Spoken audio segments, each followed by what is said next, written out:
Hey folks, welcome back to another episode of Crit Hit Reviews with your host, Arlyeon. On this week's show, I'll be talking about household games easy to learn yet ultimately challenging Brawler, Way of the Passive Fist. I'd make a pun here, but the title already swiped it from me, even if it literally took months for it to dawn on me. Still, let's find out together if Way manages to make a solid impact. Wait, wouldn't that make it a terrible pacifist? Anyways, the game's premise is simple enough that it can be told in scrolling text. A long time ago, or maybe in the future, in a galaxy that is probably far away, post-apocalyptic desert planet stuff happened, except the spice isn't needed for space travel, so it's probably closer to Mad Max. Also, a bad dude is doing despotic stuff towards the folks stuck on this planet, and it's up to you, a former test subject of his, to endure, dodge, deflect, and poke your way to victory. Or occasionally deck people in the face using the art of the passive fist. Ultimately, while the story isn't exactly pivotal to the game, for those seeking a bit of narrative, they are treated to some chunks of lore between the stages. New Dawn also brings further elaboration to the plot, though it's rather minimalistic in its presentation and serves more as an arcadey excuse plot to just fight more challenging recolors of bosses and robo-clones of yourself.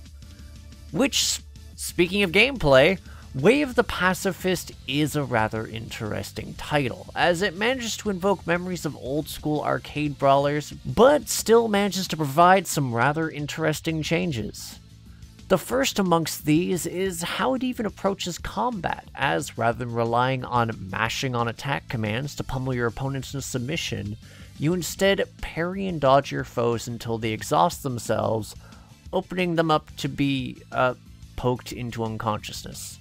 More or less, the combat moves away from the frantic button mashing that you may be used to and instead hinges on pattern recognition and timing, though controlling where you are in the battlefield remains as important as ever.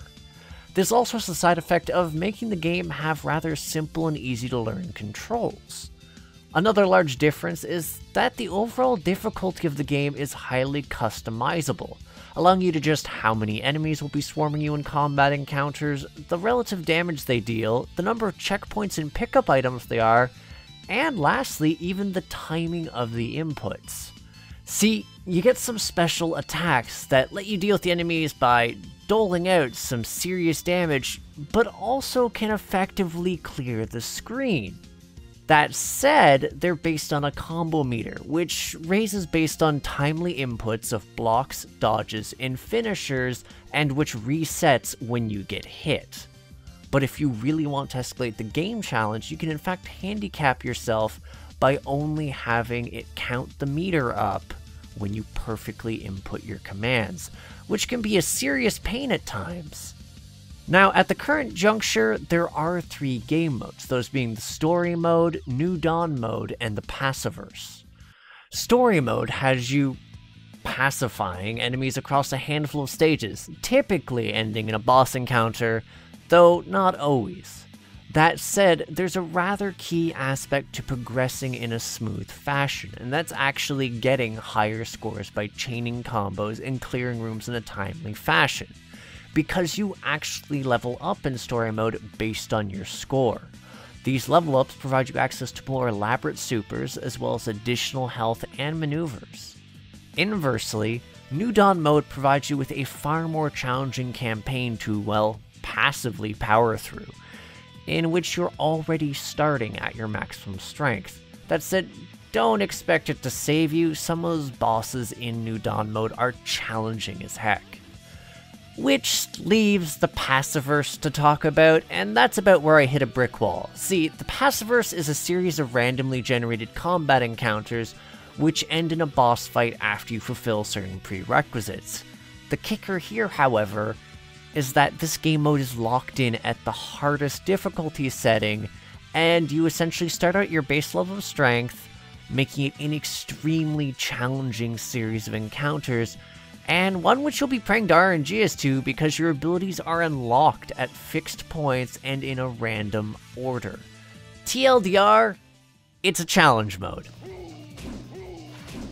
Now, the sound design in Way of the Passive Fist is fairly satisfying and ties pretty neatly into the game itself.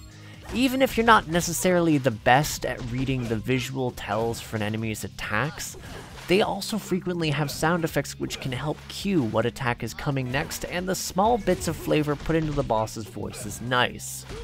Plus, the soundtrack does provide some fairly entertaining tracks to chew bubblegum and take names to as you make your way across the game's myriad stages as well.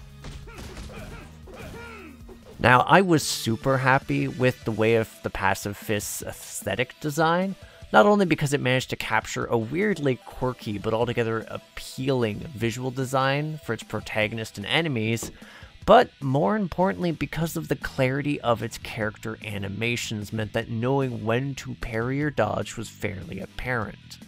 The visual cues are on point in this, which is especially helpful that even while there's enemies that are recolors of others, some of those recolors have remixed or unique movesets, so being able to see them coming really helps. So with all this said, I'd say this is a solid entry in the brawling genre on the part of Household Games.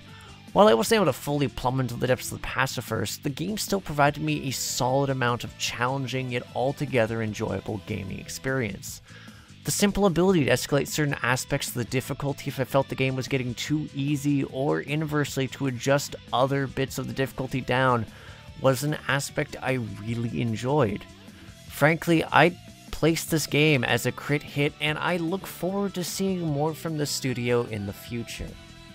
Anyways, if you would like to see more reviews in future, or the developer interviews that we host here on this channel, feel free to hit the subscribe button and the little bell icon so you can get alerts when we're next posting something up. Anyways, this has been Arlyeon, and I will see you folks next time.